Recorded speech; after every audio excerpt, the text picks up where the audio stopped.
Hey there, in this video we're going to get a little bit fancy with our color card checker. Okay, so we'll use this one, we'll use the grays as well to help with tone. We'll use it to help get consistent skin color and a bit of consistency across different footage. Let's jump in. So the files we want, it's called color card 1 and 2, bring them in. You'll notice that I spell the word color with a U sometimes, and without it, it's tough. You know, where I'm from, where I grew up, where I live now is all, they use U's in color. But everything in Adobe doesn't use it. And so keywords I need to be sometimes without the U, sometimes without. It's a bit of a mess, but that's why. People correct me about my spelling all the time online. But anyway, that's why.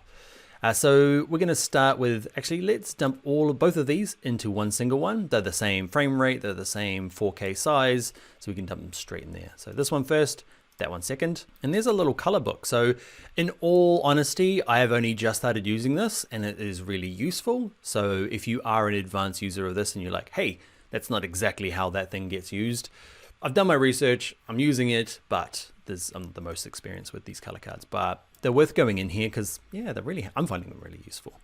So basically what you need to do is, if you're in charge of filming, is to get this talented man, to wave them around.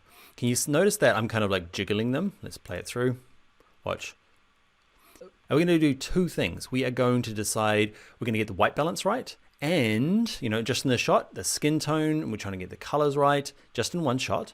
But we're also going to try and match shots. Okay, so it's a different part of my office, different lighting. So I'm going to try and match these two in terms of colors, which is always tricky. So what I want to do is try and get it so that I'm just kind of using my left and right arrows. Remember to move frames. I don't want it to be all shiny. So let's use our shortcut. Ooh, shortcut. Okay, the shortcut doesn't work unless you've clicked on the program monitor. H to move the hand. And I'm just using my left and right arrow because that is not good because there's dark at the top and it's light down here. So we're trying to find a way where it's not reflect. So the bad, getting better. You're looking for a consistent, that looks pretty consistent to me. Okay, it's consistent across the whole thing. So that's what you're trying to do. You're trying to find something. Now, I am in the habit of not waving it enough. I think that looks pretty solid around the outside. So I need to get in the habit of doing that better. So what we're going to do is I'm going to mark this. Okay, so I'm just going to hit my M key on my keyboard. You can see it's marked it on the clip. If yours ends up here, it doesn't matter. It depends if you have the clip selected or not. So we've got a marker there, so M on the keyboard, and yeah, just so we can go back to that spot. And if you do nothing else, all you can do is use the white balance eyedropper, and we know that's white because the person who sold it to us told us it's perfect white. We can click on that to get our white balance. And what we might do is let's open up the scopes for RGB, okay, to see whether there's an adjustment here. So let's have a little look. You keep your eye on this part and wait. Oh, I'm going to reset it. I've already reset it. So ready, steady. Can you see just a little shift in balance? So this is like, I've set up this camera okay. So there's not a big change here. But there's a bit of a shift from red to blue. Now, perfect. If that's all you do, that's fine. What you will find is gray is actually probably a better color to use the white balance. Even though it's white balance, it's probably better to use gray.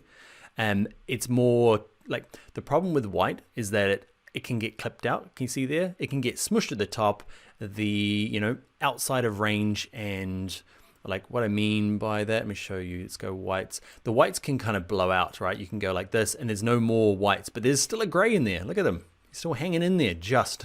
Okay, because there's a little bit of gray, but whites have all gone crazy mad. So that's why gray can be a lot more useful. Let's reset that. So, and that's why it's the big giant gray one. It's also very big and giant and gray because what you should be using this card for is calibrating your camera. Your camera, okay, will have a way, well, depends on how fancy it is, but you'll have a way of setting the kind of the grays. There'll be an option in here and you can tell it that these are different percentages of grays. Okay, this is 50% gray. So you tell your camera, this is 50% gray, and for sure, and your camera will make adjustments based on that. I very rarely do that. I should. I end up using it a lot more in post. Which one am I using? Well, I'm using a company called Data Color. This one's called the Spider Checker with no E, 24. Now, I think the 24 is 24 squares. You can get different sizes. my simple research, there was kind of two companies, this one called Xrite Color Checker and this Data Color Spider Checker. Okay, they have lots of other tools for calibrating monitors and doing all sorts of other fancy stuff, but this is a good kind of way to get started into color correction. They're not super expensive. You can see here, well, they are kind of expensive for a colored bit of paper, but hey, they're not going to blow the bank. Like I think my one was about, I can't remember. I think I paid about 50 euros. It's about 40 something US dollars at the moment. So they're not ungettable. And do you need them? No. I was hoping this was going to save all my problems, but it helps definitely. So that's the easy way. Just use the eyedropper tool. You know, that's a great way of doing it. Let's get a little fancier. So here I'm going to make a mask around it because all my, my scopes are showing me everything. What I want to do is isolate just this part. So I'm going to go to my effects controls, find my opacity. I'm going to do a big old rectangle in the middle. It's in the wrong place. Drag it up. No, that's dragging my whole thing. It's funny, all Adobe products are amazing at working on the artboards, Photoshop, Illustrator, InDesign, Premiere Pro. What am I doing? It's just moving the clip back to 100% as my 0 key. It's because I'm trying to drag it with the hand tool. Don't drag it with the hand tool, Dan. All right, let's see what we've got. Yeah, it's fine. So drag it with the selection tool. Okay, click on your mask. I leave this in there because these are tricky to use. Okay, now it's working. Okay, so I'm going to get it close. I'm going to zoom in, plus, H for the hand tool. That's all right. No, we've made it better, but not perfect. So back to my little arrow tool, selection tool, and I'm going to grab this. Okay, my finger's going to be in the way. It's hard to get good help. So with this one here, I'm just going to go my pencil, add a couple of extra points to try and fix that. Try and grab a bit of that out of there. Cool. So I'm isolating this, and let's have a look in the scopes now. Can you start to see the little dots here? Okay, you can start to see that I've got pure white and pure black. Let's make it bigger for you. Let's turn off the RGB parade. All right, so that should range from about the top to about the bottom. So it's pretty close. And so my exposure there is actually pretty good. I don't need to do much adjustments, but that's what you can use. You can look at these and they should step along in even increments. Don't try and do that. Like if you're like trying to do this and you're like you see I can adjust this to try and get them to be evenly spaced. It doesn't work that way. Like the way the color information and the bitrate works is it's not, it's not a way of just going instantly force them to be, 180, 60. You can just see if whether it's slumped to one side and make some adjustments and just be another aid to help out. Okay. And the reason it is because you can see that's that mid gray there. Okay. Actually, I probably need this one as well. I'm probably missing the middle one. I am. There he is there. Look, he just appeared. Okay. So there's my mid gray. So he should be mid in what we're doing here. So where are my middles? Let's look at maybe remember the exposure can shift big chunks like that. Anyway, that one there is useful-ish as a kind of a visual. Where I find it most useful is skin tones. So let's turn off our mask, click on it, delete it, and let's play along a little time here until I turn the card around. So it's good to turn both of these around. I'm gonna use my left and right arrow, find something that looks good. Remember holding shift and using your left and right arrows will do big chunks so you can kind of get it close. I feel like somewhere in there looks good. Again, bloody talent, holding on to the edge of the card, covering up this here, the skin tone. So this is like a skin tone, not the skin tone, light skin, dark skin-ish, okay? It's more that you can be consistent because what I can do now is I can take this shot and instead of trying to use my face as skin, there's so many different kinds of textures and, I got a bit of a tan on my forehead, but not under my chin, so I have different tonal ranges. You can use this for consistency between different talent. Okay, you might have somebody who has a darker skin tone, lighter skin tone. It means that you can just use this card for generic skin tone and use that to match it, or this one here. So we're going to use that technique we looked at before. We're going to do the same thing. We're going to grab our little rectangle. I'm gonna zoom out, click in here to zoom out. Okay, and we'll get close. I'm gonna add a little marker down here as well, M key, so I can come back to it. Okay, get close, get you close. It's really hard working this far out. That's why I did that little interlude in the last video. It's a little bit tough to...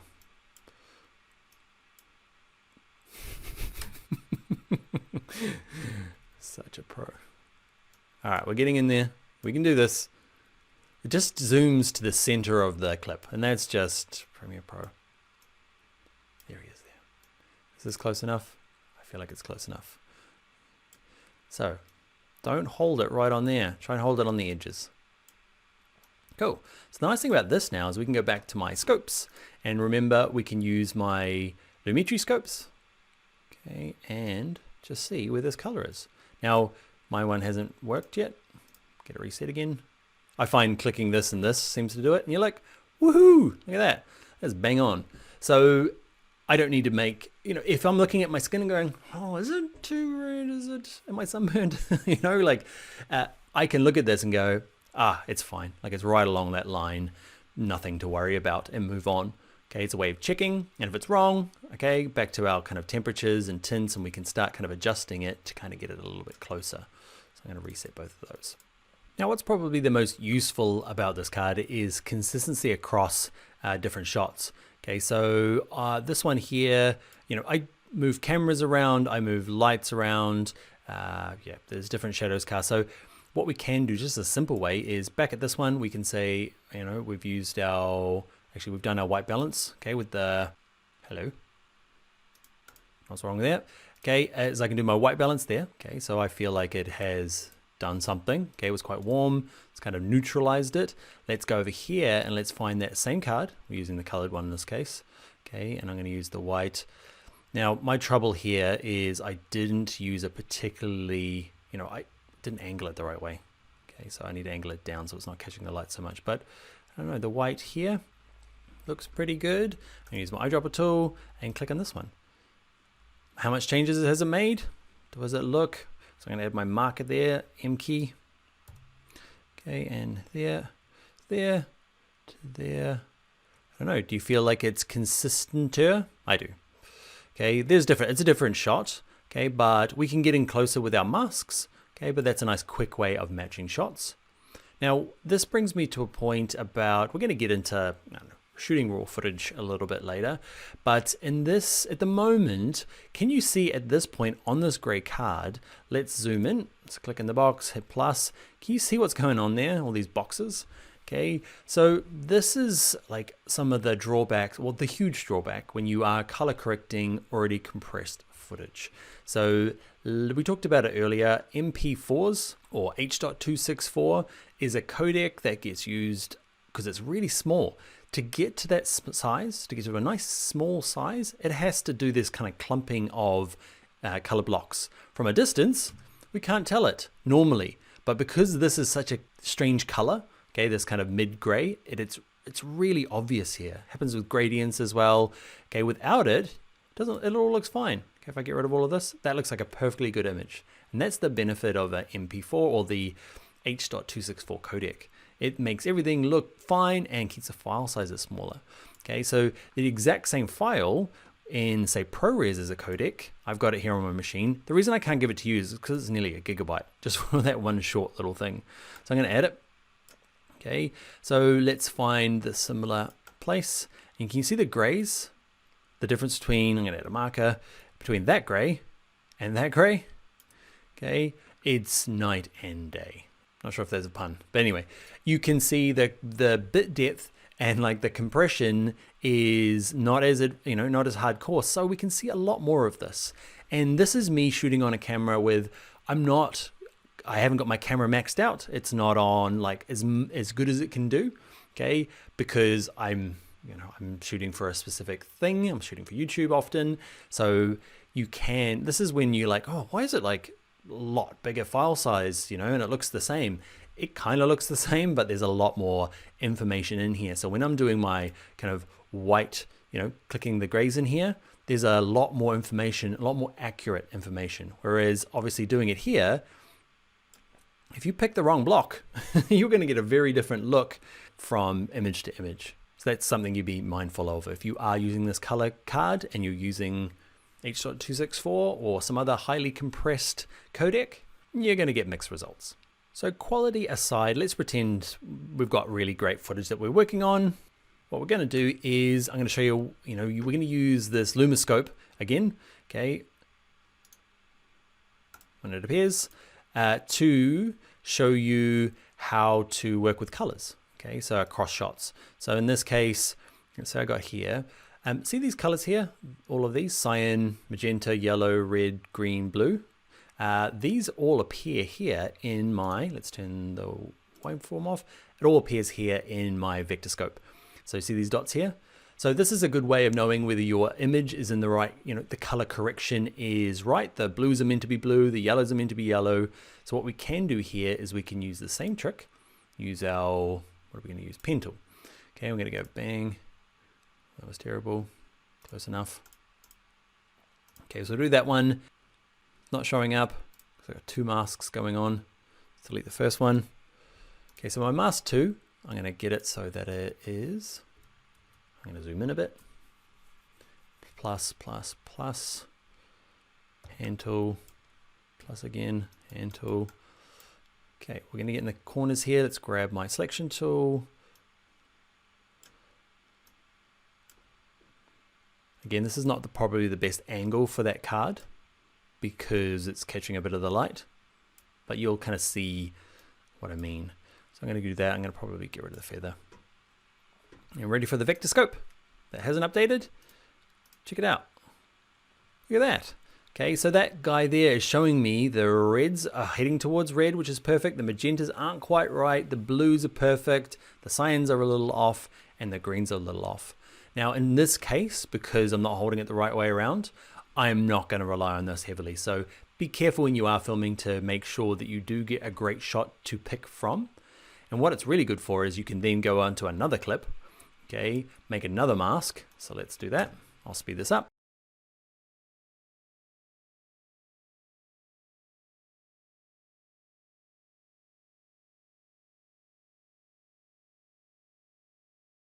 So you can see this one, reds are good, magenta's a little bit off, the blue, the cyan's a little off. So at least they're consistent, okay? So consistency is what we want more than complete 100% scientific accuracy.